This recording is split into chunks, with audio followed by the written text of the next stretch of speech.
y después el músculo cardíaco.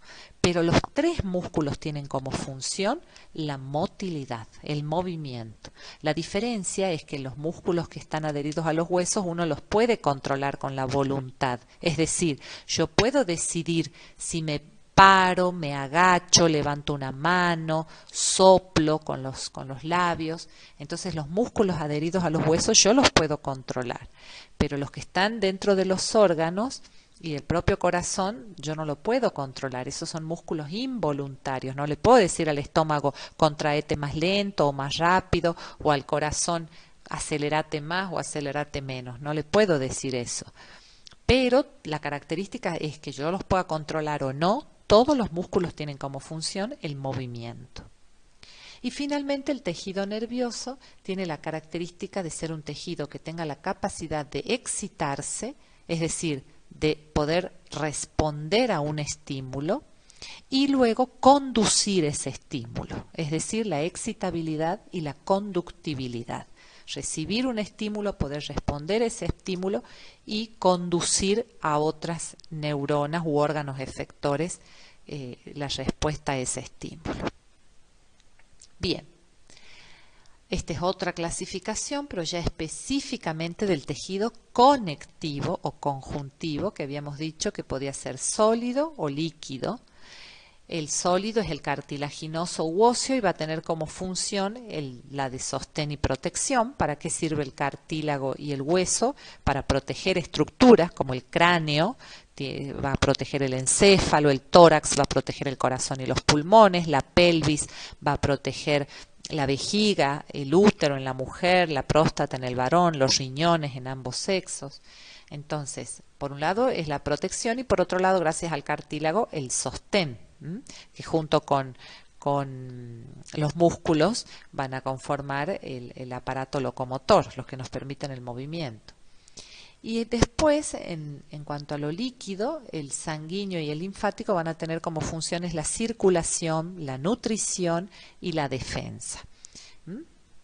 ¿Por qué la defensa? Porque a través de la sangre también viajan los anticuerpos, los glóbulos blancos, que vamos a ir estudiando, que son los encargados de defendernos. Y la nutrición, porque va a llevar precisamente los nutrientes y la glucosa, el oxígeno a cada una de las células. Bien, entonces vamos ahora a circunscribirnos. Lo que hemos visto hasta recién es la clasificación general de los 4 tejidos fundamentales. Ahora lo que vamos a ver es uno por uno cada uno de ellos, ¿sí? Entonces vamos a empezar con el tejido epitelial. Entonces, si yo tengo que definir tejidos, ¿cuál sería la definición de tejidos? O será el conjunto de células que tienen como características un mismo origen, una misma forma y una misma función. Por eso les dije, las células se parecen todas. Entonces, la definición de tejidos es el conjunto de células que tienen un mismo origen, una misma forma y una misma función. Cuando se agrupan distintos tejidos, ahí ya van a conformar los órganos. Entonces los órganos ya van a tener distintos tipos de tejidos, por ende los orígenes también van a ser distintos, pero sí va a seguir siendo la misma función. Y cuando esos órganos se agrupan van a ser aparatos o sistemas, como por ejemplo el aparato urinario, el aparato respiratorio, o el sistema endocrino, el sistema inmunológico, el sistema nervioso. ¿Y qué diferencia había entre aparato y sistema? La única diferencia es que en los sistemas hay un tipo de tejido que prepondera sobre los otros. Por ejemplo, en el nervioso el tejido que va a preponderar es el nervioso, el de las neuronas.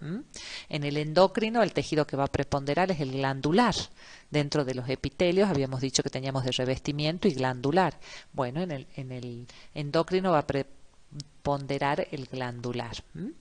Pero esa es la forma en que la materia se va complejizando desde una célula hasta llegar a un aparato o sistema. Entonces, volviendo ahora específicamente a la clasificación de tejido epitelial, vamos a decir que es un conjunto de células que tienen mismo origen, misma forma y misma función. Y dentro de esta subclasificación del tejido epitelial se pueden subclasificar en revestimiento, es decir, los epitelios que están para cubrir, y en epitelio glandular, es decir, que conforman glándulas para secretar o para absorber. Entonces, este PowerPoint creo que quiero que les quede bien grabaditos, que en el tejido epitelial, que es el más sencillo de todos los tejidos, el que habíamos visto que no hay mucha sustancia fundamental entre las células, que las células están prácticamente pegaditas unas con otras, este tejido puede ser de dos tipos, los que cubren o los que forman glándulas. Entonces, según esto, se va a subclasificar el tejido epitelial en tejido de revestimiento y glandular. Vamos específicamente ahora a la clasificación de los epitelios de revestimiento. Dentro de la clasificación de epitelios de revestimientos, vamos a tener que vamos a determinar esa clasificación según la forma de las células, según el número de capas que tengamos o según la función. Entonces, según la forma de sus células, los epitelios de revestimiento pueden ser planos, cuando las células son aplanadas. También se llaman a estos epitelios pavimentosos o escamosos, o sea que es lo mismo decir plano que pavimentoso o escamoso. Cuando las células son más cúbicas, con forma geométrica de cubo, se llamará epitelio cúbico. Cuando son cilíndricas, se llamará epitelio cilíndrico. Y cuando tienen distintas formas, se llamará epitelio polimorfo o de transición. Yo voy a mencionar todos estos tipos de tejido y después voy a dar los ejemplos de cada uno, ¿sí? Entonces, lo que acabamos de decir es según la forma de las células. Vamos ahora a según el número de capas. Según el número de capas de células, si tengo una sola hilera de células, una sola capa de células, el epitelio será simple. Si tengo dos o más capas de células, el epitelio va a ser estratificado. Estratos significa capas. Por ejemplo, cuando uno dice los estratos sociales o estratos socioeconómicos, ¿a qué se refiere? A las distintas clases o capas, entre comillas, de personas en el caso de los estratos sociales. En este caso estamos hablando de capas o de hileras de células. Entonces, si yo tengo una sola hilera de células, el epitelio es simple. Si tengo de dos o más, va a ser estratificado, es decir, en capas. Si pareciera que son varias capas, pero en realidad es una sola, donde ya vamos a ver por qué pasa eso, el epitelio es pseudoestratificado, donde el prefijo pseudo significa parece pero no es. Eso quiere decir pseudo, algo que parece pero no es. Parece estratificado porque parece que son varias capas, pero si uno lo analiza y lo ve bien con el microscopio, van a ver que en realidad todos tienen una sola capa. Y la función de los epitelios van a ser de revestimiento propiamente dicha, en el caso que es revestimiento puro, y si no, también pueden tener funciones ya más relacionadas con la actividad glandular, de absorción, de secreción, pueden tener actividad germinal, como habíamos dicho, los epitelios del ovario, de los testículos que liberan el óvulo y el espermatozoide respectivamente, epitelios sensoriales o neuroepitelios como el de la piel, el del oído, el de la boca, el de la retina del ojo, donde van a estar los órganos de los sentidos. Bien, cuando nosotros hablamos de una hilera de capas, nos referimos a partir de una membrana basal.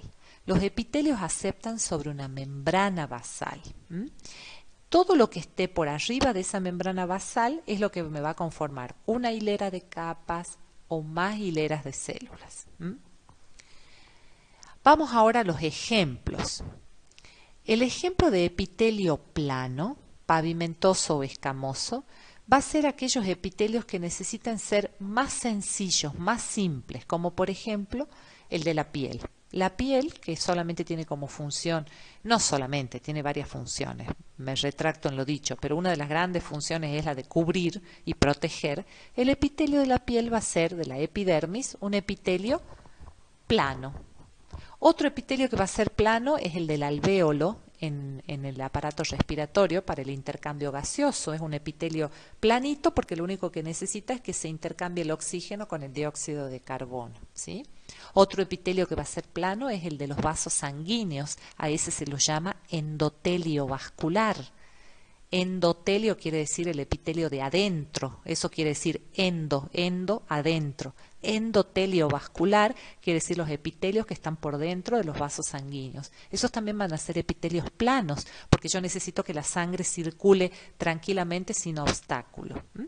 Acuérdense ustedes que en anatomía todas las formas y las estructuras tienen que ver con la función, no con que quede bonito, sino con la función que van a cumplir. Entonces los epitelios planos o pavimentosos son los que cuando necesito un epitelio sencillo que me permita transporte, intercambio de gases, protección y no me genere más conflicto. Después los epitelios cúbicos y cilíndricos habitualmente están relacionados con la secreción y la absorción. ¿Dónde tengo epitelios cúbicos, por ejemplo?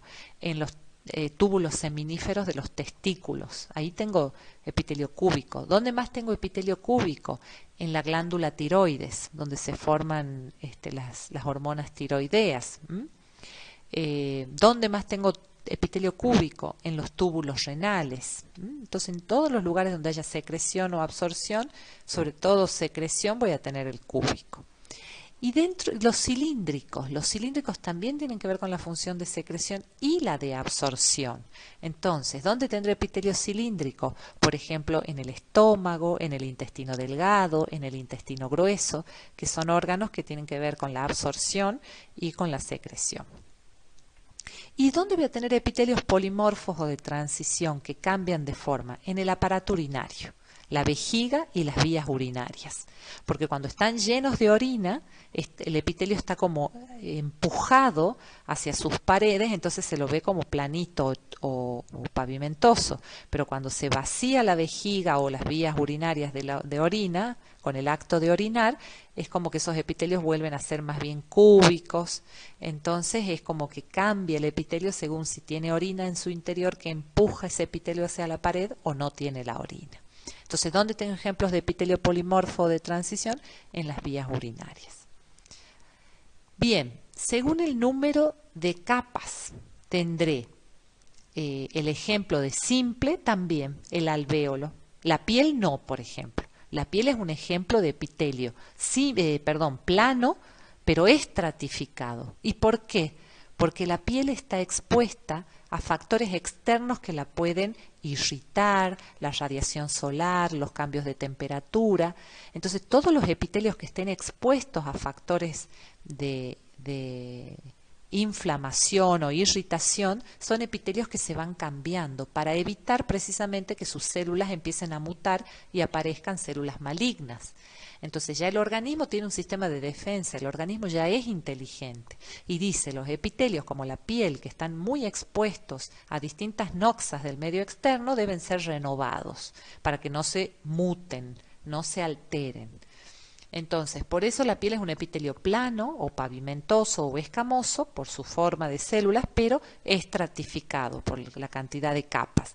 En cambio, el alvéolo es un epitelio plano simple, porque yo solamente necesito el intercambio de gases, entonces, ¿para qué voy a tener otro tipo de epitelio?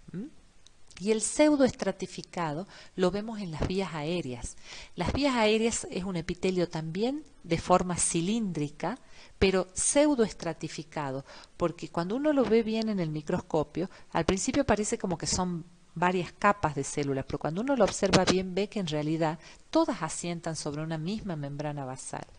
Pero los núcleos están a distintas alturas. Entonces, al estar los núcleos a distintas alturas, da ese efecto al microscopio como de varias capas. Pero en realidad todas asientan sobre esa única membrana basal. Entonces, el ejemplo de pseudoestratificado es el de las vías aéreas. Es un epitelio cilíndrico pseudoestratificado. Y bueno, según la función, eso ya hemos mencionado, ¿sí? Revestimiento, la piel, el tubo digestivo, es epitelio de revestimiento, de absorción, el estómago, el intestino, de secreción, la glándula tiroides, germinal, el ovario y el testículo, sensorial, la piel, la lengua, el oído interno, etc.